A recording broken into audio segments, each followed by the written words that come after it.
ओम स्वरूपाय नमः। ओम श्री सद्गुरुवे नमः। ओंकारं बिंदु संयुक्तं नित्यं ध्यायन्ति योगिनः। कामदं मोक्षदं चैव ओंकाराय नमो नमः। गुरु ब्रह्मा गुरु विष्णु गुरुदेवो महेश्वर गुरु साक्षात् परब्रह्म तस्मै श्री गुरुवे नमः। योगेन चित्तस्य पतेन वाचा मलं शरीरस्य च वैद्यकेन योपाकरोदं प्रवरं मुनीनां पतञ्जलिं प्राञ्जलिरानतोऽस्मि। ओम शांति शांति शांति।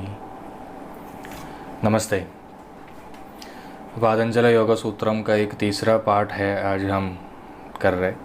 अभी तक हम योग सूत्र शुरुआत किया नहीं है, क्योंकि केवल एक योग सूत्र ऐसा लेने से ज़्यादा हमको उससे पहले काफ़ी चीज़ें समझना ज़रूरी है। सूत्र क्या है हम पिछली बार बताया था, सूत्र कैसे होते हैं और अल्प बहुत छोटे शब्दों में से गहरे और विश्वधोमुखम सर्वसंग्राही और बिना संदेह असन्निग्ध जो बताने वाले को सूत्र बोलते हैं। पातंजल योग सूत्रम, व्याकरण सूत्रम, ब्रह्म सूत्रम, संख्य सूत्रम और आयुर्वेद सूत्रम, ये सब सूत्र का रूप में है। अथ योगानुशासनम, ये पहला सूत्र है। सूत्र मतलब इतना ही है, लेकिन जब हम उसको एक्सप्लेन करने के लिए जाएगा तो ये अथ योगानुशासनम से एक शब्द एक पूरा बुक लिखेंगे तो ही उसका जो एक्सप्लेनेशन पूरा नहीं होगा। आदिरंदेन सहेदा एक व्याकरण सूत्र का है, या अथादो ब्रह्म जिज्ञासा ब्रह्म सूत्र का है। ये सब सूत्र मतलब इतना छोटा शब्द से ख़त्म हो जाते हैं, लेकिन उसका विवरण, उसका भाषा और उसका वार्तिकम वगैरह देते समय वो सागर जैसा, समुद्र जैसा फैलते जाते हैं। योगा चित्त वृत्ति निरोध, ये योगा सूत्र का दूसरा सूत्र है। पहले सूत्र अथ योगानुशासन है। हम अभी सूत्र का एक्सप्लेनेशन नहीं दे रहे, लेकिन उससे पहले योगा और चित्त ये दोनों क्या है, एक बार वो समझने के बाद फिर हम स्टार्टिंग से सूत्र एक एक सूत्र लेते जाएंगे। तो ये जो सूत्र है, योग मतलब समाधि, योग शब्द का जो निष्पत्ति है वो समाध्यर्थक है। युद्ध समाधो जो पाणिनीय सूत्र में योगा का बताया गया है।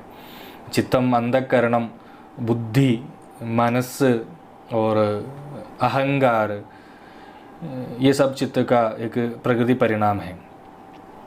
प्रकृति का परिणाम जितना है उसमें सबसे ज़्यादा जो सत्व का जो उदय वो चित्त का अंदर है। मतलब चित्त सत्व है जो चित्त का अंदर उदय करने वाला।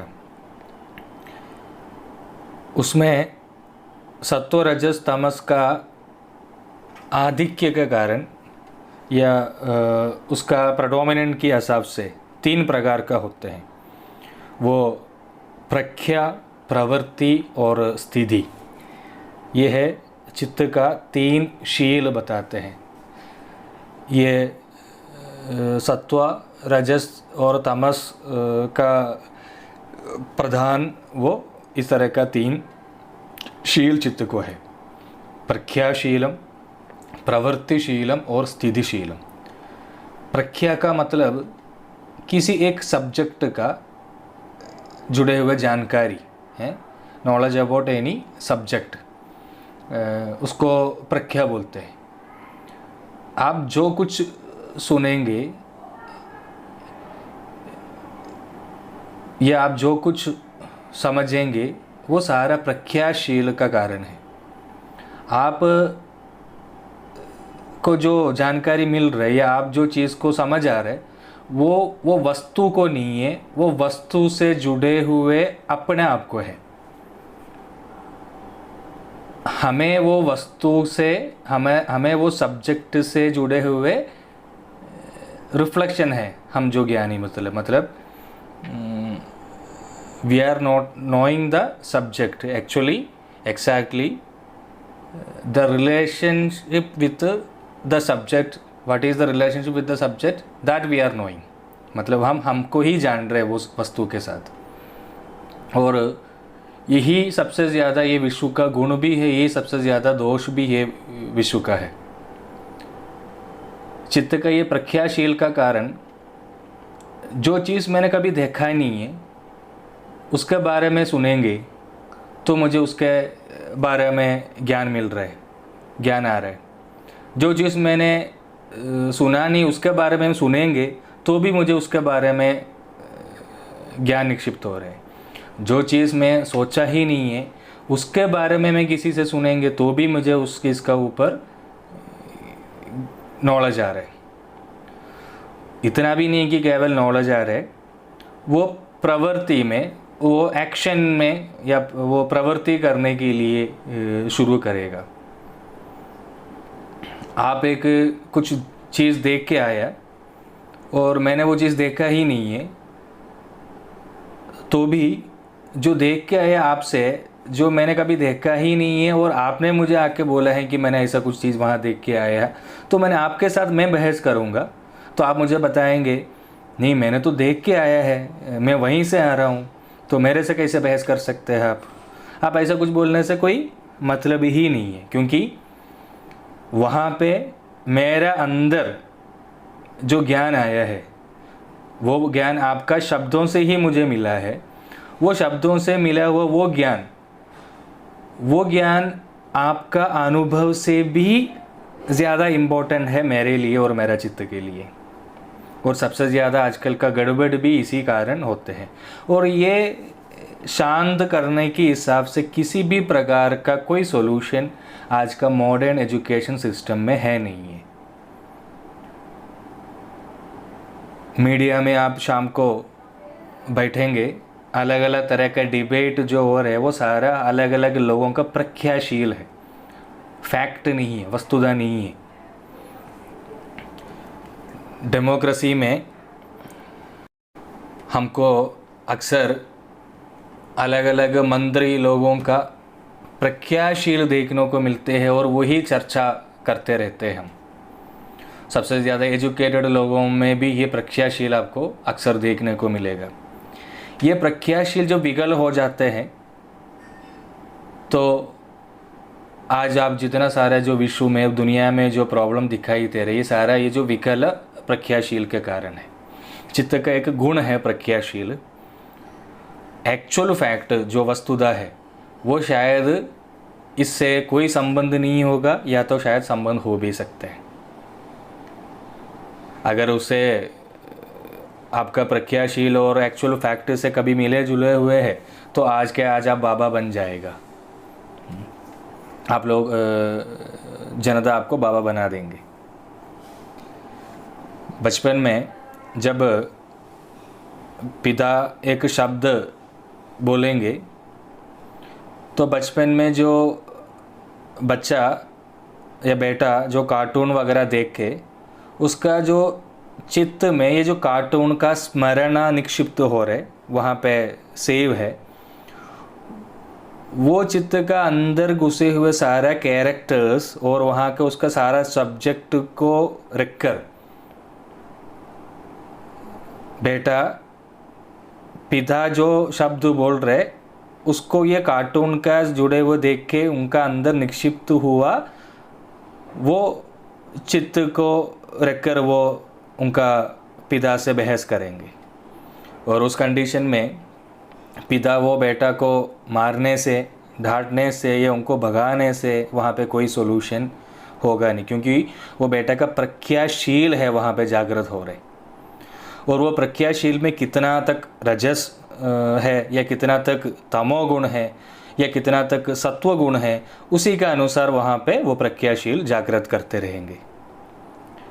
प्रज्ञाशील सत्व का गुण है।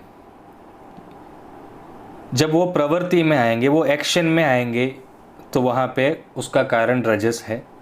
जब वो स्थिति में न्यूट्रल मोड में रहेंगे तो उसका कारण तमस है। मतलब सत्व रजस तमस का आधार से प्रज्ञा, प्रवृत्ति, स्थिति, ये 3 होते हैं। चित्त को इस तरह का विशेष गुण है, ये समझ हमारा आचार्य लोग समझते हैं, इस कारण ही योग शास्त्र बन गया है। और आप उस तरह से उसको समझ के आप उसको पढ़ेंगे तो ही आप योग सूत्र पढ़ने से आपको कुछ प्रयोजन मिलेगा, बेनिफिट मिलेगा। आप काफ़ी सारे सूत्र कंठस्थ करके लोगों से भाषण देने से आपको कोई फ़ायदा नहीं मिलेगा। इस तरह का आप चित्त को अगर आप समझेंगे, चित्त को आप इस तरह का सीखेंगे, तो खुद का लाइफ में कई सारा प्रॉब्लम से आपको बचाव कर पाएंगे। क्योंकि ये हर चीज़ हमारा डेली रूटीन लाइफ में हम जान अनजाने में ये सब होते ही आ रहे। एक 40 साल का या एक 35 साल का एक बेटा और 50 साल का माँ,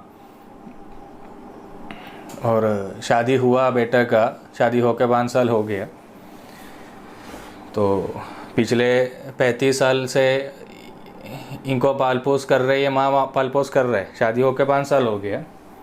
जब माँ ने उनका बीवी के सामने बेटा का कुछ बचपन का कुछ ना कुछ चीज़ें बात करते समय एकदम बीवी सामने आएगा और बीवी सामने आके 5 साल का उनका प्रज्ञाशील का अनुसार वो माँ के साथ बहस करेंगे। आपने जो भी बोल रहे ऐसा बिल्कुल नहीं है, मतलब माँ झूठ बोल रहे।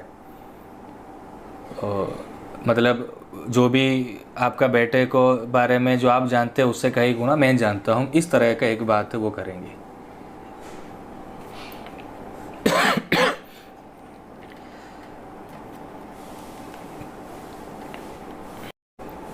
उनका वाइफ का प्रज्ञा और प्रवृत्ति का अनुसार माँ जो भी बोल रहा है वो सारा झूठ है। ये सारा गड़बड़ ये चित्त का ये शील का कारण हो रहा है।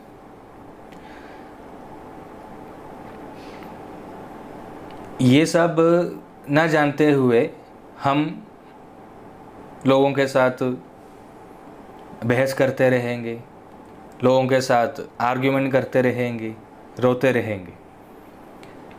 इसके अलावा चित्त का 5 भूमिका भी है।